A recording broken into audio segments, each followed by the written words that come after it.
saya ternak bebek di kampung, ternak saya udah banyak.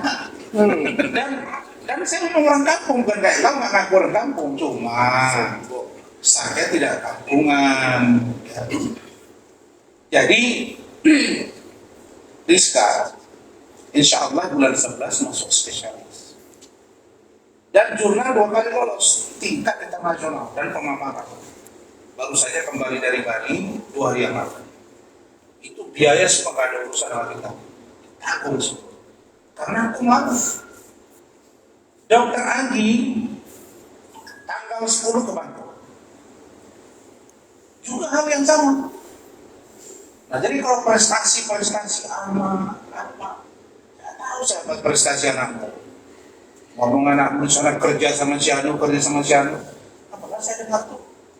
Nah, jadi anak saya ini yang nomor 3 itu di kedokteran juga sekarang semester 3 ini exam, dan ini sudah daftar kemarin sekolah tinggi ilmu keperawatan di Jakarta. Semua anak saya urus, dan saya tidak akan berani tuh saya foto sama perempuan yang bikin terus anak saya nonton, malu saya. Makanya pesan anak saya, apapun kelakuan ada, tolong jangan sampai ke media. Ya, jadi itu silakan Putri Arif Farahdiba Nasution. Yang cantiknya ini barangkali kalau dibanding anak si Kumal jauh kali. Tahu malu dari itu. Nah, Bismillahirrahmanirrahim. Allahumma yassir wa la tu'assir. Assalamualaikum warahmatullahi wabarakatuh. ini bahasa Arab bahasa Inggris jago nih. Sudah terbuka kepada Bapak Prabowo Subianto. Perkenankan saya sebagai anak yang sangat menyayangi ayahnya menyatakan harapan saya yang dalam dari hati saya. Ayah saya Dr. Haji Rasman Arif Nasution SH SAG 4 PhD, bukan hanya seorang advokat, tapi juga ayah yang hebat, kuat, dan selalu mengajarkan kami kejujuran dan keberanian dalam membela kebenaran. Saat ini ayah saya sedang menghadapi tuntutan hukum yang padahal bukti-bukti sudah jelas, pengakuan hakim pun sudah terang. Sebagai seorang anak, hati saya teriris melihat perjuangan ayah saya yang seolah-olah diputarbalikkan oleh keadaan. Saya memohon kepada Bapak Presiden Prabowo Subianto sebagai presiden yang saya hormati dan percayakan keadilan,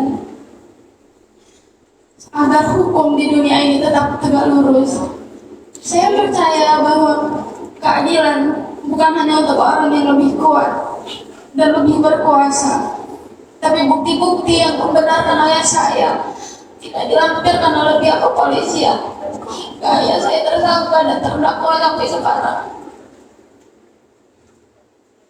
Saya juga bertanya dalam hati, apakah etis seorang pengacara yang memamerkan gaya hidup bebasnya dan kontroversial di media sosial, sementara ayah saya yang membela kliennya dengan keras justru dihukum? Apakah hukum membela orang yang populer dan menghukum orang yang membela dengan nurani?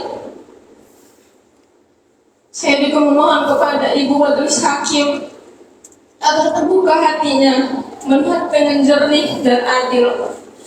Saya percaya bahwa keadilan tidak dapat dibungkam oleh tekanan atau kekuatan. Ayah saya adalah ayah yang kuat dan hebat, tapi saya tahu di dalam dirinya ada kelelahan yang sangat mendalam. Sebagai seorang anak, saya hanya ingin melihat ayah saya bebas dan menjalani hidupnya dengan tenang dan terhormat. Kami tidak minta keistimewaan, kami hanya minta keadilan untuk ayah saya. Ayah tetap semangat dan kuat. Ingat ya, ayah diadili bukan karena ayah korupsi, ayah diadili bukan karena ayah pembunuh. Kami gak pernah malu jadi anak ayah. percaya ya, setelah ini akan ada rencana Allah yang lebih besar untuk ayah. Full support untuk ayah, full kaki cinta untuk ayah dari putri dan kami anak-anak ayah. Assalamualaikum warahmatullahi wabarakatuh. Makasih, aku jujur demi Allah saya nggak tahu ya, sebentar ini berbicara. Alif juga, ya terima kasih kan, kita berjuang dan Tuhan melihat dan Presiden Pak Prabowo, Majelis Hakim, karena mereka ini menyaksikan persidangan itu terus gantian, tidak pernah absen. Kadang Dokter Rizka, Dokter Ali, Echa, Bu Eli, Bu Ade, Putri, kemudian Khalif yang tiap hari, tiap minggu datang. Saya menjadi semangat buat saya. Mudah-mudahan kalian berdoa terus Tuhan melindungi kita. Silakan kalau ada pertanyaan. Cukup ya, cukup Bang. Baik, terima kasih. Minum dulu. Oke, Satu aja Bang. Saya bentar. Seandainya nanti hakim memutuskan bahwa Bang Rasman salah dan harus menjalani hukuman yang vonis sebelumnya, siapa-siapa seperti apa? Ini kan akan ada tingkatan. Peradilan tingkat pertama DPR, baru peradilan tingkat kedua ada di PT, dan ada juga peradilan tingkat terakhir di mahkamah. Nanti kita akan lihat seperti apa. Tapi yang pasti, ya kita harus siap dengan segala kemungkinan. Tapi sebagaimana yang disampaikan anak saya Putri tadi bahwa, ya kita harus yakin bahwa hakim bertindak. Filosofi hukumnya kan jelas, saya sudah bilang berkali-kali, lebih baik membebaskan 1000 orang yang bersalah daripada menghukum 1 orang yang tidak bersalah. Disampaikan Putri tadi, saya jadi nangis jadinya. Saya payah mengeluarkan air mata saya. Tapi anak saya menyentuh. Dia bicara begitu cerdas. Tidak ada karangan sama sekali. Saya bisa kemana. Dia bilang, apakah keadilan milik orang yang dalam tanda kutip berkuasa?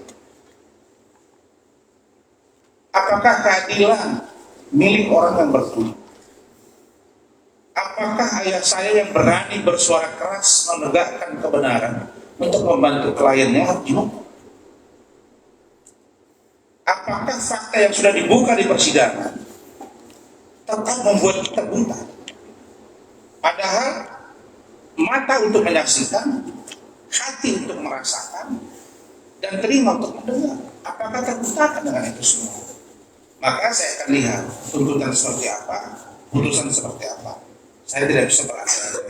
Tapi yang pasti dengan tuntutan 6 bulan terhadap istri hakim itu menjadi gambaran yang akan kami jadikan nanti sikap ketika kami hari Selasa ini mendengar tuntutan dari jaksa penuntut. Begitu.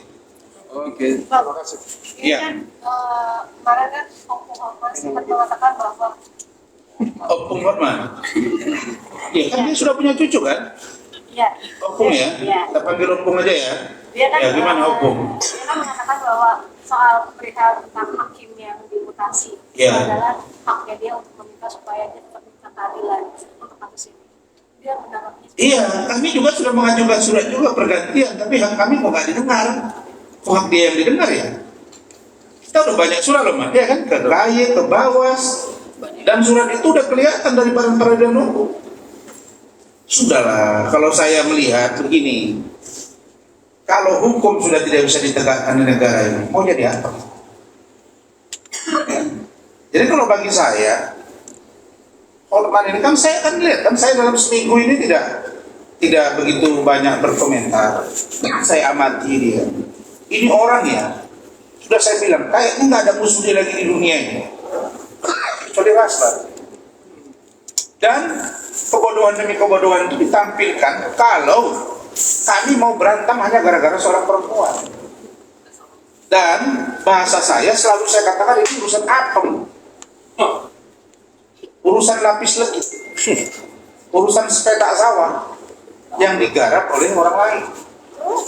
Jadi ini memalukan sebenarnya kasus ini. Jadi sudah ada pengakuan memang sawah saya digarap. Siapa penggarapnya? Si Anu. Emang apem saya dibayar cuma 1,5 juta misalnya. Sudah ada kata-kata itu.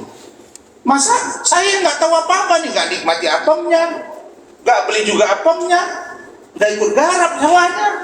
Lah saya terseret-seret. Dibilang lagi turut serta. Kemana ini? Turut serta itu ikut bersama-sama loh. Ikut menggarap, ikut nikmati apem, ikut bayar apem. Itu ada antri agam di belakang.